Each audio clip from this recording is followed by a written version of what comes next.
بسم اللہ الرحمن الرحیم۔ ناول دل جانا، حرم شاہ، قسط نمبر 4۔ مرجان کی آنکھیں فجر کی اذان پر کھلی تو اس نے اپنے آپ کو بستر پر پایا۔ وہ حیرت سے اٹھ بیٹھی۔ اسے یاد تھا کہ رات وہ کرسی پر سوئی تھی، پھر یہاں کیسے آ گئی۔ اس سوچ کے ساتھ مرجان نے کرسی کی جانب دیکھا تو اس کی نظر ویر پر پڑی، جو کرسی پر بیٹھے بیٹھے سو چکا تھا۔ کیا وہ مجھے کرسی سے بستر تک لایا؟ یہ سوچ کر مرجان کے ہونٹوں پر ایک مسکراہٹ آئی تھی۔ وہ سمجھ گئی تھی اس کا شوہر جتنا سنگ دل بننے کی کوشش کرتا ہے اتنا ہے نہیں۔ اچانک یہ ایک خیال مرجان کے ذہن میں آیا، لیکن وہ مجھے یہاں لایا کیسے؟ کیا وہ مجھے اٹھا کر؟ وہ سوچتے ہوئے مرجان اپنے پاؤں کے ناخن تک سرخ ہوئی اور جلدی سے اٹھ کر کمرے سے باہر موجود واش روم میں چلی گئی۔ وضو کر کے وہ واپس کمرے میں آئی، جائے نماز تلاش کرنے لگی، لیکن وہاں ایسا کچھ نہ پا کر وہ دوسرے کمرے میں گئی۔ آخر کار اسے ایک صندوق میں سے جائے نماز ملا تو اس نے وہ زمین پر بچھایا اور نماز ادا کرنے لگی۔ ویر کی آنکھ اچانک کھلی تو پہلی نگاہ بستر پر پڑی، لیکن وہاں کسی کو نہ پا کر اس کے ماتھے پر بل آئے۔ وہ اٹھ کر کمرے سے باہر آیا تو اس کی نگاہ سامنے والے کمرے میں جلتی لائٹ پر پڑی۔ وہ حیرت سے اس کمرے کی جانب بڑھا اور دروازہ کھلنے پر اپنی بیوی کو دیکھا، جو دنیا جہاں سے بے خبر جائے نماز فرش پر بچھائے نماز پڑھنے میں مصروف تھی۔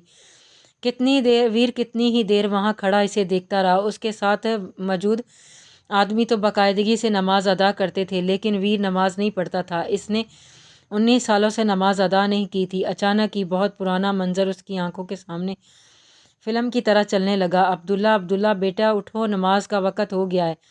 اس کی ماں محبت سے اس کے بالوں میں ہاتھ چلاتے ہوئے کہہ رہی تھی، مجھے نیند آئی ہے مما، کل پڑھ لوں گا۔ 11 سالہ اس بچے نے سستاتے ہوئے کہا، بہت بری بات ہے بیٹا، اٹھو ورنہ میں تمہارے بابا کو بتا دوں گی۔ عبداللہ اس دھمکی کو نظر انداز کرتا سو چکا تھا اور کچھ دیر کے بعد کسی نے اسے کندھوں سے پکڑ کر بیڈ پر بٹھایا تھا۔ عبداللہ میر، تمہاری ماں نے کہا ہے نا کہ نماز کا وقت ہو گیا، تو اٹھ کر کیوں نہیں رہے تم؟ سجاد نے ذرا سختی سے اسے گھورتے ہوئے کہا تو عبداللہ نے منہ بنا کر اپنے باپ کو دیکھا۔ بابا، کیا نماز پڑھنا بہت ضروری ہے؟ ہاں، بہت ضروری ہے۔ اس کے بغیر ہمارے اچھے کاموں کا کوئی فائدہ نہیں، ہمارے سب اعمال ضائع ہو جاتے ہیں۔ سجاد نے محبت سے اس کے بالوں میں ہاتھ چلاتے ہوئے کہا، اگر کسی کا نماز پڑھنے کا دل نہ کرے تو؟ اس سوال پر سجاد کے ماتھے پر شکنیں نمایاں ہوئیں۔ تو اس کا مطلب ہے وہ اپنے رب سے دور ہو کر دنیا کی رنگینیوں میں کھو گیا ہے۔ اسے چاہیے کہ واپس اپنے رب کے قریب ہو۔ سجاد نے اپنے بیٹے کا ماتھا چوم کر کہا، اور اگر کسی کو نماز پڑھنے سے خوف آتا ہو تو اس کا کیا مطلب ہے؟ سجاد نے حیرت سے اپنے بیٹے کو دیکھا۔ میرا دوست ہے، وہ سب نمازیں پڑھتا ہے۔ کچھ دن پہلے اس نے چوری کی تو اس کے بعد یہ نماز نہیں پڑھی۔ اس نے کہا، مجھے نماز پڑھنے سے ڈر لگتا ہے۔ عبداللہ نے ساری بات سجاد کو بتا دی۔ وہ مسکرا دیا۔ اس کا مطلب ہے بیٹا کہ اس کے گناہ کی وجہ سے اللہ اس سے ناراض ہے اور وہ اللہ سے اپنے گناہ کی معافی مانگ لے، اللہ اسے معاف کر دے گا۔ عبداللہ نے اس بات پر ہاں میں سر ہلایا، لیکن پھر پریشانی سے اپنے بابا کو دیکھا۔ میرا نماز پڑھنے کا دل نہیں کرتا تو کیا اللہ تعالیٰ مجھ سے بھی ناراض ہے؟ عبداللہ کی آواز میں بہت بے چینی تھی، جسے محسوس کر کے سجاد مسکرا دیا۔ نہیں بیٹا، اللہ تعالیٰ تم سے ناراض نہیں، کیونکہ تم تو عبداللہ ہو نا، مطلب اللہ کا بندہ۔ تو کیا اللہ تعالیٰ اپنے اتنے پیارے بندے سے ناراض ہو سکتا ہے؟ سجاد نے عبداللہ کا گال نرمی سے کھینچ کر کہا، بس اب کبھی نماز نہ پڑھنے کا یا کوئی بھی گناہ کرنے کا خیال دل میں آئے تو یہ بات یاد رکھ لینا کہ تم عبداللہ ہو اور اللہ کا بندہ گناہ گار نہیں ہوتا۔ وہ منظر یاد کر کے ویر کرب سے اپنی آنکھیں موند گیا۔ دل میں اٹھنے والے اس کرب پر وہ واپس مڑا اور اپنے کمرے میں آ کر بستر پر لیٹ گیا۔ آنکھیں موند کر ان پر بازو رکھتے ہوئے اس نے خود کو اس کرب سے آزاد کرنے کی کتنی کوشش کی تھی، لیکن یہ اتنا آسان نہیں تھا۔ اچانک اسے اپنے بازو پر کسی کی سانسیں محسوس ہوئیں تو اس نے آنکھوں پر سے بازو ہٹا کر مرجان کو دیکھا، جو آنکھیں موندے زیر لب کچھ پڑھ رہی تھی۔ پھر اس نے ویر کے چہرے پر پھونک ماری اور مسکرا دی، مگر جب آنکھیں کھلنے پر ویر کو خود کو گھورتے پایا تو گھبرا کر اسے دیکھنے لگی۔ کیا کر رہی تھی تم؟ سختی سے پوچھے گئے سوال پر مرجان نے گھبرا کر اسے دیکھا کہ کچھ نہیں، بس آیت الکرسی پڑھ کر آپ پر پھونک ماری تھی، اس سے فرشتے آپ کی حفاظت کریں گے۔ مرجان نے مسکرا کر کہا، لیکن ویر کے چہرے کی شکن جوں کی توں تھی۔ نہیں، ویر کی آواز پر مرجان نے حیرت سے اسے دیکھا۔ فرشتے شیطان کی حفاظت نہیں کیا کرتے۔ مرجان کی آنکھیں اس بات پر حیرت سے پھیل گئیں۔ اس سے پہلے کہ وہ کچھ کہہ پاتی ویر نے کروٹ لے کر اس کی جانب کمر کر لی۔ مجھے سونا ہے، کمرے سے باہر چلی جاؤ، آج میں دوسرے کمرے میں بستر لگوا دوں گا تو میرے سامنے جتنا کم ہو سکے آنا۔ ویر اسے اتنا حکم دے کر خاموش ہو گیا۔ مرجان کمرے سے باہر آ گئی۔ معصوم دل اپنے شوہر کی باتوں سے بہت دکھی ہوا تھا۔ نم آنکھیں اٹھا کر اس نے آسمان کی طرف جانب دیکھا جہاں دن کی ہلکی ہلکی روشنی نمودار ہو رہی تھی۔ شوہر کو بیوی سے اور بیوی کو شوہر سے محبت ہونی چاہیے نا اللہ پاک، یہی تو آپ کا حکم ہے، یہی تو ہمارے نبی پاک کا فرمان ہے۔ مرجان نے آنکھوں میں نمی سجا کر کہا، میں ان سے محبت کرتی ہوں، اللہ پاک دل سے کرتی ہوں، ان کے دل میں بھی اتنی ہی محبت میرے لیے بھی ڈال دیں، آپ کے بس میں کیا نہیں ہے۔ مرجان اتنا کہہ کر آنکھیں موند گئی تھی اور وہ 2 آنسو ٹوٹ کر اس کے گالوں پر بہہ رہے تھے۔ میرے شوہر کے دل میں میرے لیے محبت ڈال دیں اللہ پاک، یہی میری سب سے بڑی التجا ہے۔ مرجان نے نم آنکھوں سے تڑپ کر التجا کی تھی، اور ایک معصوم دل کی دعا تو کسی عالم کی دعا سے بھی زیادہ طاقت رکھتی ہے۔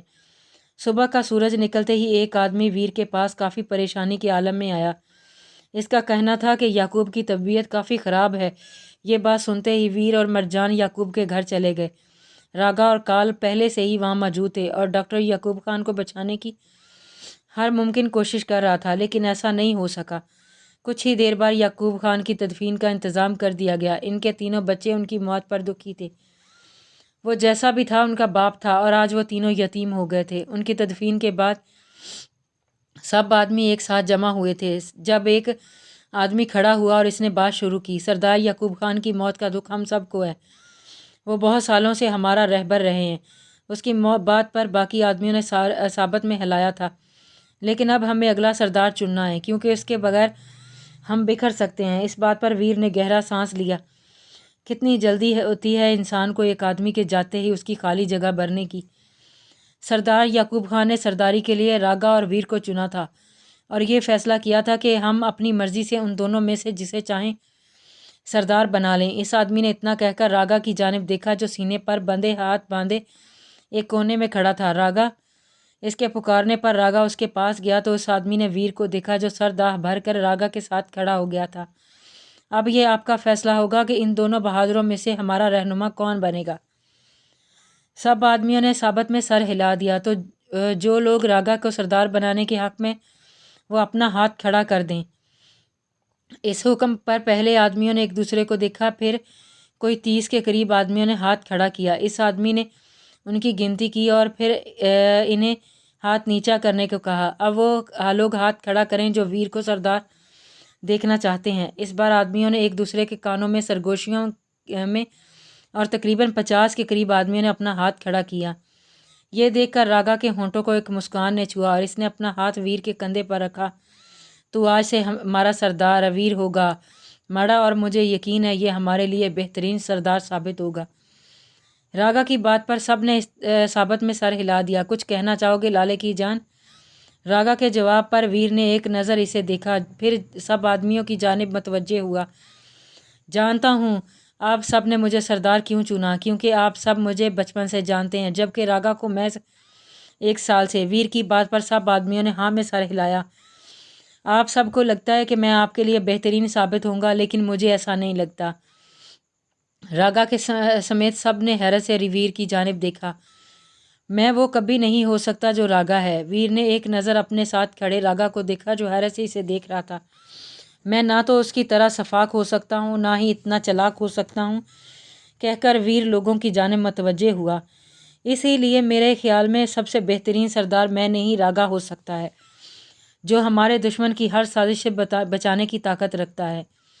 ویر نے اپنا ہاتھ راگا کے کندھے پر رکھا۔ مجھے سردار بنانے کا آپ سب کا فیصلہ مجھے دل سے قبول ہے، لیکن میں سردار ویر ہم سب کی بہتری کے لیے راگا کو سردار بناتا ہوں۔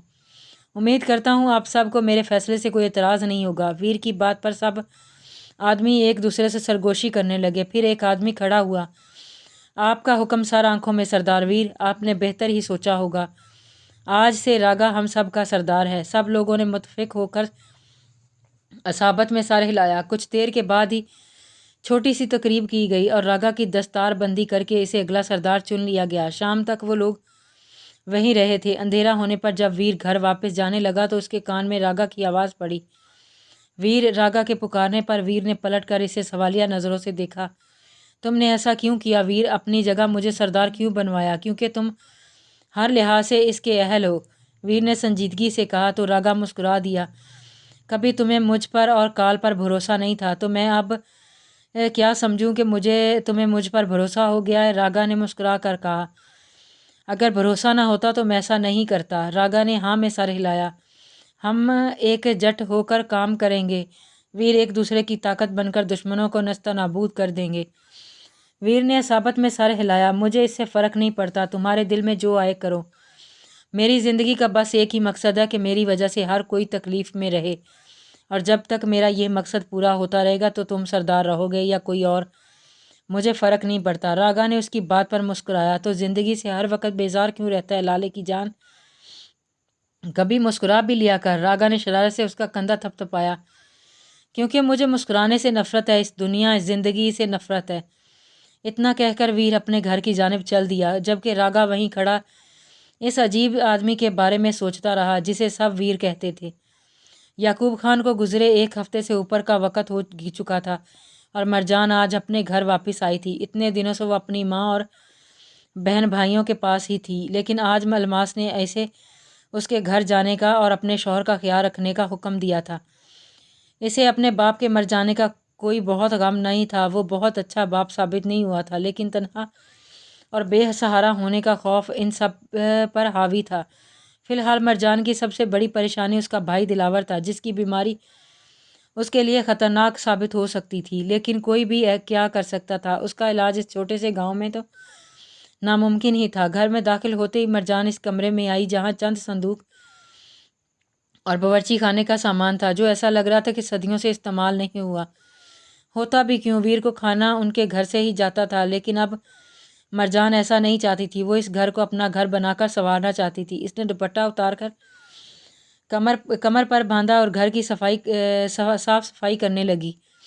دونوں صندوق اس نے کمرے کے ایک کونے میں کر دیے اور ان میں سے کپڑے نکال کر ایک میں ویر کے اور ایک میں خود کے کپڑے طے کر کے رکھنے لگی۔ پھر باورچی خانے کا سامان اٹھا کر ساتھ والے کمرے میں لے گئی، جو کہ خالی تھا اور بند ہونے کی وجہ سے کافی گندا تھا۔ کمرے کو اچھی طرح سے صاف کرنے کے بعد اس نے باورچی خانے کا سارا سامان وہاں سیٹ کیا اور پھر ویر کے کمرے میں آ گئی، جو باقی گھر کی نسبت صاف ستھرا تھا۔ بس ذرا سی سیٹنگ کرنے کی ضرورت تھی۔ مرجان نے جی جان سے وہ بھی کمرہ سیٹ کر گیا اور ویر کے کپڑے پکڑ کر ایک ٹوکری میں ڈال دیے۔ انہیں وہ کل جھیل پر دھونے کا ارادہ رکھتی تھی۔ اس کے فارغ ہونے تک افق پر شام کے سائے نمودار ہونے لگے تھے اور اتنا کام کر کے کافی تھک چکی تھی، لیکن پھر بھی کھانا پکانے کے ارادے سے باورچی خانے میں آئی، لیکن وہاں پکانے کے لیے کچھ تھا ہی نہیں۔ مرجان کو سمجھ نہیں آیا وہ کیا کرے، آخر وہ اپنے شوہر کو بھوکا تو نہیں رہنے دے سکتی تھی۔ وہ بے چینی سے یہاں سے وہاں ٹہل رہی تھی جب ویر گھر میں داخل ہوا اور اپنے چھوٹے سے گھر کو صاف ستھرا دیکھ کر حیران رہ گیا۔ پھر اس کی نظر مرجان پر پڑی جو کافی بے چین نظر آ رہی تھی۔ تم کیوں آئی؟ ابھی کچھ دن تمہیں وہیں رکنا چاہیے تھا نا؟ ویر نے بستر پر بیٹھ کر اپنے جوتے اتارتے ہوئے کہا، جب مرجان پانی کا گلاس لے کر آئی اور اسے ویر کے سامنے کیا۔ اچھی بیویاں زیادہ دن گھر سے دور نہیں رہتیں۔ ویر نے ابرو چک کر اسے دیکھا اور پانی کا گلاس پکڑ کر پینے لگا۔ مرجان نے بے چینی سے اپنی انگلیاں چٹکانے لگی۔ کیا بات ہے؟ ویر نے اس کی پریشانی دیکھ کر پوچھا۔ وہ گھر کھانا پکانے کے لیے کچھ نہیں ہے، ہم آج بھوکا سوئے گا کہ کیا؟ مرجان نے معصومیت سے پوچھا تو ویر نے گہرا سانس لیا۔ پہلے کھانے تمہارے گھر سے آتا تھا تو کبھی کچھ لانے کی ضرورت نہیں پڑی، ویر نے سنجیدگی سے کہا، لیکن اب آپ کا بیوی آ گیا ہے نا کھانا بنانے کے لیے۔ مرجان نے اس کے ہاتھ سے گلاس پکڑتے ہوئے کہا، مجھے بتا دینا تمہیں کس کس چیز کی ضرورت ہے، کل میں سب لے آؤں گا۔ ویر کا انداز جان چھڑانے والا تھا، لیکن آج ہم کیا کھائے گا زما پاک؟ مرجان کی بات پر ویر نے بھویں اچک کر اسے دیکھا۔ پچا؟ اس بات پر مرجان کے گلال کے مانند دہک اٹھے تھے۔ جی پچا بادشاہ کو کہتے ہیں نا پشتون میں، اور آپ بھی تو ہمارا بادشاہ ہے، تو اس لیے آپ کو پچا بلایا۔ مرجان نے وضاحت دینا چاہی تو ویر گہرا سانس لے کر رہ گیا۔ کیا میں آپ کو پچا بلا لیا کروں؟ ویر نے اپنے کندھے اچک دیے تو مرجان مسکرا دی۔ تو آج ہم کیا کھائے؟ ابھی الفاظ مرجان کے منہ میں ہی تھے جب دروازہ کھٹکھٹانے لگا۔ مرجان ٹھیک سے دوپٹہ لیتے ہوئے دروازے کے پاس آئی تو وہاں دلاور کو دیکھ کر مسکرا دی۔ لالا آپ؟ مرجان کو دیکھ کر دلاور بھی مسکرایا۔ امی نے کھانا بھیجا ہے باجی۔ دلاور نے رومال میں لپیٹا کھانا مرجان کی جانب بڑھاتے ہوئے کہا تو اپنی ماں کی محبت پر مرجان کی پلکیں بھیگ گئیں۔ شاید اسی لیے ماں کا درجہ سب سے افضل ہے، کیونکہ وہ دل کی باتیں بھی سمجھ جایا کرتی ہے۔ دلاور کھانا پکڑا کر واپس چلا گیا۔ مرجان باورچی خانے میں آ کر سلیقے سے کھانا نکالنے لگی۔ آج تو خدا نے ان کا رزق کا بندوبست کر دیا تھا، لیکن کل سے وہ خود ہی اپنی ذمہ داری سنبھالنے کا ارادہ رکھتی تھی۔ کھانا لے کر وہ ویر کے پاس آئی تھی اور دونوں نے مل کر کھانا کھایا تو وہ برتن لے کر باورچی خانے میں چلی گئی اور صاف کرنے کے بعد واپس کمرے میں آ گئی۔ ویر جو سونے کی تیاری کر رہا تھا اسے وہاں کھڑا دیکھ ہو کر انگلیاں چٹکاتے دیکھ کر گہرا سانس لے کر رہ گیا۔ اب کیا ہوا؟ میں کہاں سوؤں پچا؟ اس کی بات پر ویر کو یاد آیا کہ اس نے اس کے لیے علیحدہ کمرے میں سونے کا بندوبست کرنا تھا۔ ویر نے اسے بستر کی جانب اشارہ کیا اور خود جا کر کرسی پر بیٹھ گیا۔ مرجان اس کا حکم مانتی خاموشی سے بستر پر لیٹ گئی اور ویر نے اپنی گرم چادر لیتے ہوئے سگریٹ سلگا کر ہونٹوں میں دبا لی۔ مرجان کچھ دیر خاموشی سے لیٹی رہی، پھر پریشانی سے اسے دیکھا۔ پچا؟ ویر نے سگریٹ کا گہرا کش بھرتے ہوئے پوچھا۔ وہاں کیسے سوئے گا؟ تو تم تو کیا کہتی ہو؟ کہاں سوؤں میں؟ ویر نے اسے گہری نگاہوں سے دیکھتے ہوئے پوچھا تو مرجان پہلے تو خاموش رہی، پھر اس نے اپنا کپکپاتا ہاتھ اپنے ساتھ موجود خالی جگہ پر رکھا۔ آپ یہاں میرے پاس سو جائیں۔ مرجان کی بات پر ویر کی آنکھوں میں عجیب سی تپش آئی۔ وہاں آیا تو نہ خود سوؤں گا نہ تمہیں سونے دوں گا، اس لیے بہتر ہے چپ چاپ سو جاؤ۔ اتنا کہہ کر ویر اپنی آنکھیں کرب سے موند گیا۔ پچا؟ سو جاؤ مرجان، خاموشی سے سو جاؤ۔ نہ جانے اس کی آواز میں ایسا کیا تھا جسے محسوس کر کے مرجان خاموشی سے لیٹ کر اپنی آنکھیں موند گئی۔ کچھ ہی دیر میں وہ گہری نیند میں ڈوب چکی تھی اور یہ رات بھی ویر نے اس کی کرسی پر بیٹھ کر اس کا معصوم چہرہ دیکھتے ہوئے گزاری تھی۔ یہ لڑکی اسے اپنے حواسوں پر طاری ہوتے ہوئے محسوس ہو رہی تھی اور ویر ایسا نہیں چاہتا تھا۔ اس نے فیصلہ کر لیا تھا کہ کل ہی وہ علیحدہ کمرے میں اس کے سونے کا انتظام کر دے گا۔ اس کے بعد وہ جس حد تک ہو سکے گا اسے خود سے دور رکھے گا۔ وقت آہستہ آہستہ سے گزرتا گیا۔ اب ویر اور مرجان کی شادی کو 1 سال ہونے کو آیا۔ ہر گزرتا پل اپنی چاہت کے قریب گزار کر مرجان کی محبت بڑھتی جا رہی تھی، لیکن ویر بس ایک سخت چٹان میں ہی ثابت ہوا تھا جس کے دل پر مرجان کی چاہت کوئی اثر نہیں کر پا رہی تھی۔ اب تو مرجان بھی تھکی جا رہی تھی۔ اپنی ماں کا کہا ہر لفظ اسے سچ لگنے لگا تھا۔ شاید ویر سچ میں ہی محبت نہیں کر سکتا تھا۔ مرجان ہر نماز کے بعد اس کی محبت ہی تو مانگتی تھی، لیکن اس 1 سال میں اس کی دعا بھی قبول نہیں ہوئی تھی۔ اب تو مرجان کی محبت تڑپ اختیار کرتی جا رہی تھی۔ مرجان اپنی محبت کے بدلے میں ویر کی چاہت چاہتی تھی، لیکن اس کی یہ خواہش بس خواہش ہی رہی تھی۔ اول تو وہ اسے نظر انداز کرنے کی ہر ممکن کوشش کرتا تھا اور اگر اس سے بات کرتا تھا تو وہ بھی ایسے جیسے اس پر کوئی احسان کر رہا ہو۔ اس 1 سال میں مرجان ویر یا اپنے ارد گرد بسنے والوں کو سچ نہیں جان پائی تھی۔